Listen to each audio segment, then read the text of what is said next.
ओम शांति। आज बाप दादा के 2 नवंबर 2020 के ईश्वरीय महावाक्य हैं। मीठे बच्चे, यह पुरुषोत्तम संगम युग है। पुरानी दुनिया बदल अब नई बन रही है। तुम्हें अब पुरुषार्थ कर उत्तम देव पद पाना है। प्रश्न: सर्विसेबल बच्चों की बुद्धि में कौन सी बात सदैव याद रहती है? उत्तर: उन्हें याद रहता कि धन दिए धन ना खुटे, इसलिए वह रात दिन नींद का भी त्याग कर ज्ञान धन का दान करते रहते हैं, थकते नहीं। लेकिन अगर खुद में कोई अवगुण होगा तो सर्विस करने का भी उमंग नहीं आ सकता है। ओम शांति। मीठे मीठे रूहानी बच्चों प्रति बाप बैठ समझाते हैं। बच्चे जानते हैं परम पिता रोज रोज समझाते हैं, जैसे रोज रोज टीचर पढ़ाते हैं। बाप सिर्फ शिक्षा देंगे, संभालते रहेंगे, क्योंकि बाप के तो घर में ही बच्चे रहते हैं, माँ बाप साथ रहते हैं। यहाँ तो यह वंडरफुल बात है, रूहानी बाप के पास तुम रहते हो। एक तो रूहानी बाप के पास मूल वतन में रहते हो, फिर कल्प में एक ही बार बाप आते हैं, बच्चों को वर्षा देने व पावन बनाने, सुख व शांति देने। तो जरूर नीचे आकर रहते होंगे। इसमें ही मनुष्यों का मुजाहरा है, गायन भी है। साधारण तन में प्रवेश करते हैं। अब साधारण तन कहाँ से उड़कर तो नहीं आता, जरूर मनुष्य के तन में ही आते हैं। सो भी बताते हैं, मैं इस तन में प्रवेश करता हूँ। तुम बच्चे भी अब समझते हो, बाप हमको स्वर्ग का वर्षा देने आए हैं। जरूर हम लायक नहीं हैं, पतित बन गए हैं। सब कहते भी हैं, हे पतित पावन आओ, आकर हम पतितों को पावन बनाओ। बाप कहते हैं, मुझे कल्प कल्प पतितों को पावन करने की ड्यूटी मिली हुई है। हे बच्चों, अब इस पतित दुनिया को पावन बनाना है। पुरानी दुनिया को पतित, नई दुनिया को पावन कहेंगे। गोया पुरानी दुनिया को नया बनाने बाप आए हैं। कलयुग को तो कोई भी नई दुनिया नहीं कहेंगे। यह तो समझ की बात है ना। कलयुग है पुरानी दुनिया। बाप भी आएंगे जरूर पुराने और नए के संगम पर। जब कहाँ भी तुम यह समझाते हो तो बोलो यह पुरुषोत्तम संगम युग है, बाप आया हुआ है। सारी दुनिया में ऐसा कोई मनुष्य नहीं जिसको यह पता हो कि यह पुरुषोत्तम संगम युग है। जरूर तुम संगम युग पर हो, तब तो समझाते हो। मुख्य बात है ही संगम युग की, तो पॉइंट्स भी बहुत जरूरी है। जो बात कोई नहीं जानते वह समझानी पड़े। इसलिए बाबा ने कहा था, यह जरूर लिखना है कि अब पुरुषोत्तम संगम युग है। नए युग अर्थात सतयुग के चित्र भी हैं। मनुष्य कैसे समझें कि यह लक्ष्मी नारायण सतयुगी नई दुनिया के मालिक हैं। उनके ऊपर अक्षर जरूर चाहिए, पुरुषोत्तम संगम युग, यह जरूर लिखना है, क्योंकि यही मुख्य बात है। मनुष्य समझते हैं कलयुग में अभी बहुत वर्ष पड़े हैं, बिल्कुल ही घोर अंधियारे में हैं, तो समझाना पड़े। नई दुनिया के मालिक यह लक्ष्मी नारायण हैं। यह है पूरी निशानी। तुम कहते हो इस राज्य की स्थापना हो रही है, गीत भी है, नवयुग आया, अज्ञान नींद से जागो। यह तुम जानते हो। अब संगम युग है, इनको नवयुग नहीं कहेंगे, संगम को संगम युग ही कहा जाता है। यह है पुरुषोत्तम संगम युग। जबकि पुरानी दुनिया खत्म हो और नई दुनिया स्थापन होती है। मनुष्य से देवता बन रहे हैं, राजयोग सीख रहे हैं। देवताओं में भी उत्तम पद है ही इन लक्ष्मी नारायण का। यह भी हैं तो मनुष्य, इनमें दैवी गुण है, इसलिए देवी देवता कहा जाता है। सबसे उत्तम गुण है पवित्रता का। तब तो मनुष्य देवताओं के आगे जाकर माथा टेकते हैं। यह सब पंच बुद्धि में धारण उनको होगी जो सर्विस करते रहते हैं। कहा जाता है धन दिए धन ना खुटे। बहुत समझाने मिलती रहती है। नॉलेज तो बहुत सहज है, परंतु कोई में धारणा अच्छी होती, कोई में नहीं होती है।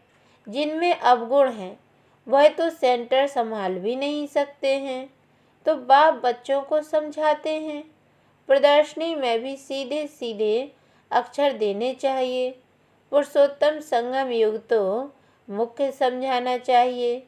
इस संगम पर आदि सनातन देवी देवता धर्म की स्थापना हो रही है।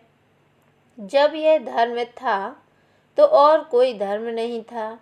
यह जो महाभारत लड़ाई है उनकी भी ड्रामा में नूंद है। यह भी अभी निकले हैं, आगे थोड़े ही थे। 100 वर्ष के अंदर सब खलास हो जाते हैं। संगम युग को कम से कम 100 वर्ष तो चाहिए ना। सारी नई दुनिया बननी है। न्यू दिल्ली बनाने में कितना वर्ष लगा तुम समझते हो? भारत में ही नई दुनिया होती है, फिर पुरानी खलास हो जाएगी। कुछ तो रहती है ना, प्रलय तो होती नहीं। ये सब बातें बुद्धि में हैं। अभी है संगम युग। नई दुनिया में जरूर यह देवी देवता थे, फिर यही होंगे। यह है राजयोग की पढ़ाई। अगर कोई डिटेल में नहीं समझा सकते हैं तो सिर्फ एक बात बोलो, परम पिता परमात्मा जो सबका बाप है उनको तो सब याद करते हैं।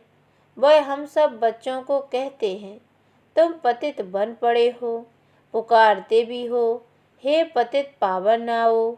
बरोबर कलयुग में है पतित, सतयुग में पावन होते हैं।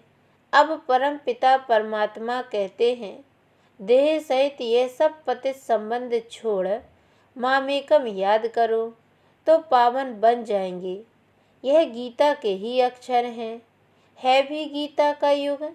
गीता संगम युग पर ही गाई हुई थी, जबकि विनाश हुआ था।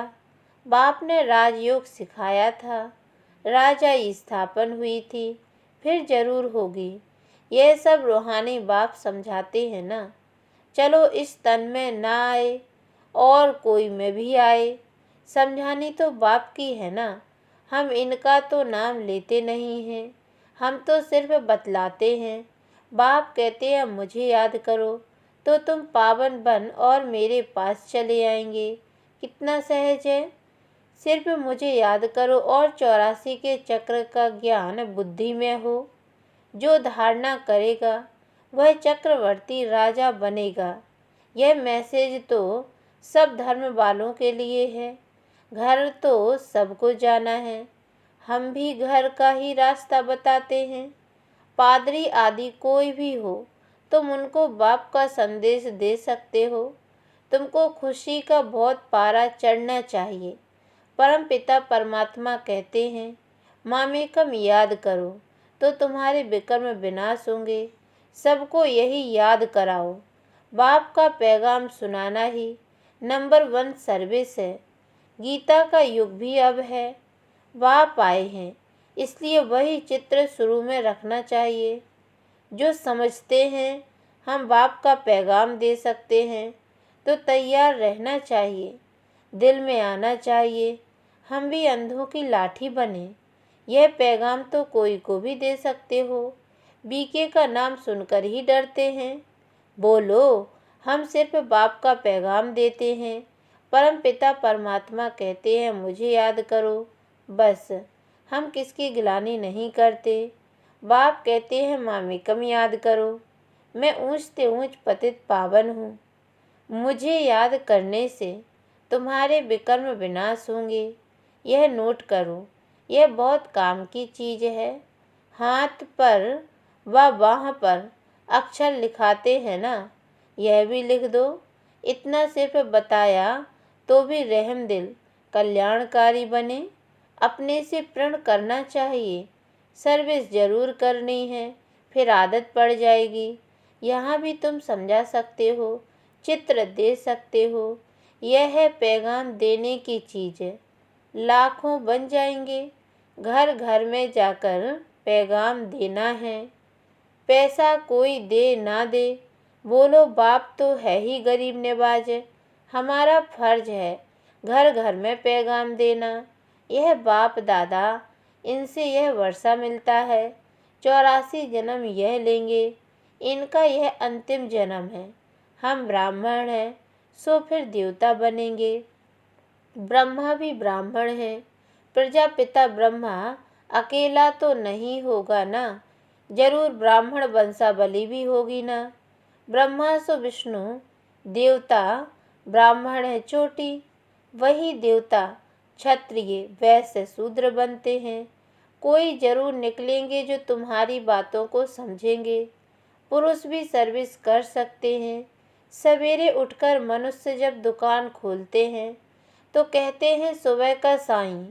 तुम भी सवेरे सवेरे जाकर बाप का पैगाम सुनाओ, बोलो तुम्हारा धंधा बहुत अच्छा होगा। तुम साईं को याद करो तो 21 जन्म का वर्षा मिलेगा। अमृत वेले का टाइम अच्छा होता है। आजकल कारखानों में माताएं भी बैठ काम करती हैं। यह बैच भी बनाना बहुत सहज है।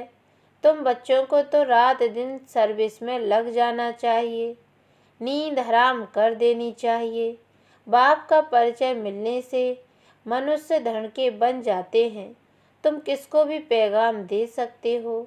तुम्हारा ज्ञान तो बहुत ऊंचा है। बोलो हम तो एक को याद करते हैं।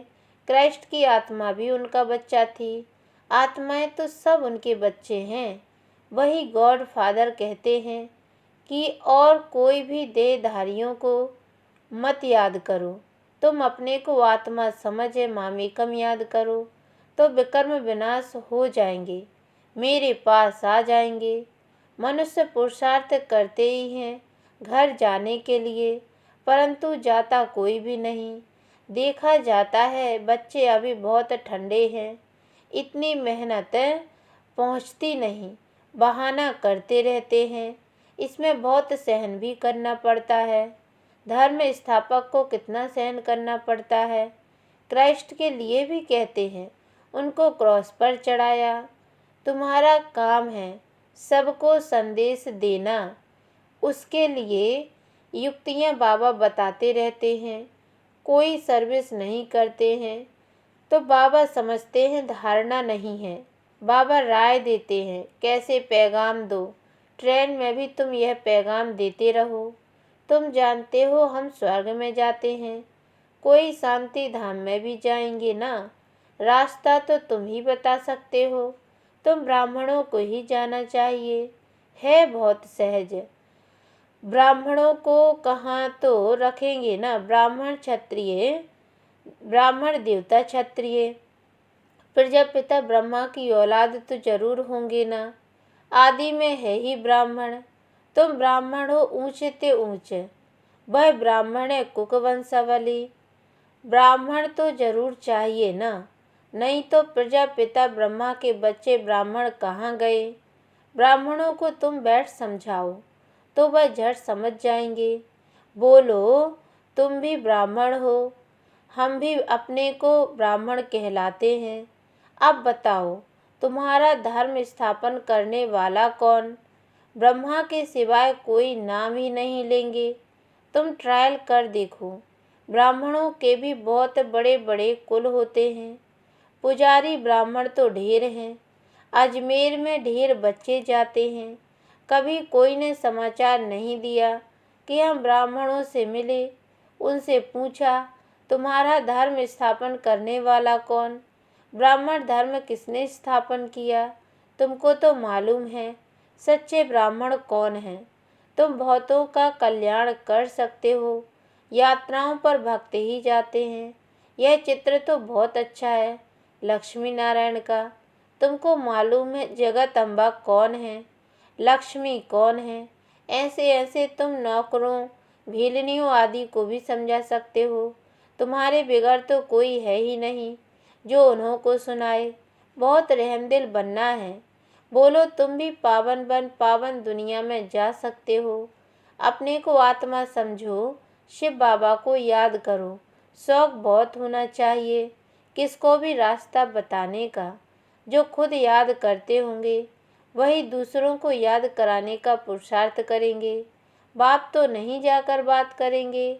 यह तो तुम बच्चों का काम है। गरीबों का भी कल्याण करना है। बेचारे बहुत सुखी हो जाएंगे। थोड़ा याद करने से प्रजा में भी आ जाएं, वह भी अच्छा है। यह धर्म तो बहुत सुख देने वाला है। दिन प्रतिदिन तुम्हारा आवाज़ जोर से निकलेगा। सबको यही पैगाम देते रहो।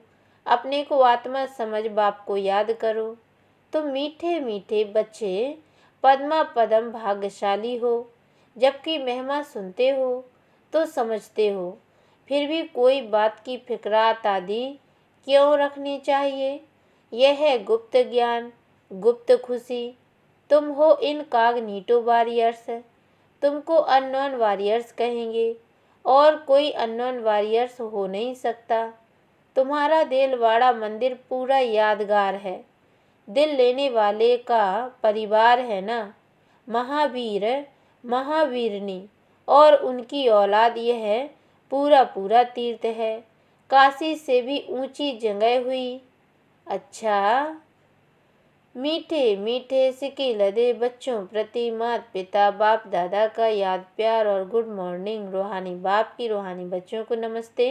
और हम रूहानी बच्चों की ओर से भी रूहानी माता पिता बाप दादा को याद प्यार और गुड मॉर्निंग बाबा। नमस्ते नमस्ते नमस्ते। धारणा के लिए मुख्य सार है। पहली पॉइंट है, घर घर में जाकर बाप का पैगाम देना है। सर्विस करने का प्रण करो। सर्विस के लिए कोई भी बहाना मत दो। दूसरी पॉइंट है, किसी भी बात की फिक्रात नहीं करनी है। गुप्त खुशी में रहना है। किसी भी देहधारी को याद नहीं करना है। एक बाप की याद में रहना है।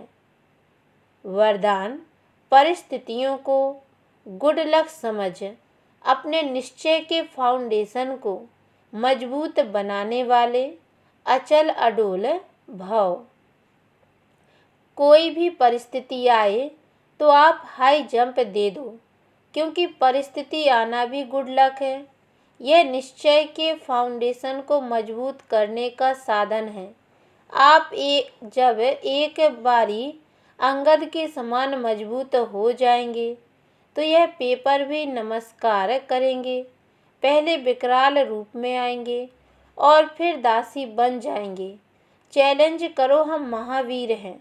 जैसे पानी के ऊपर लकीर ठहर नहीं सकती, ऐसे मुझ मास्टर सागर के ऊपर कोई परिस्थिति वार कर नहीं सकती। स्वस्थिति में रहने से अचल अडोल बन जाएंगे। स्लोगन है, नॉलेजफुल वह है जिसका हर कर्म श्रेष्ठ और सफल हो। अच्छा, ओम शांति।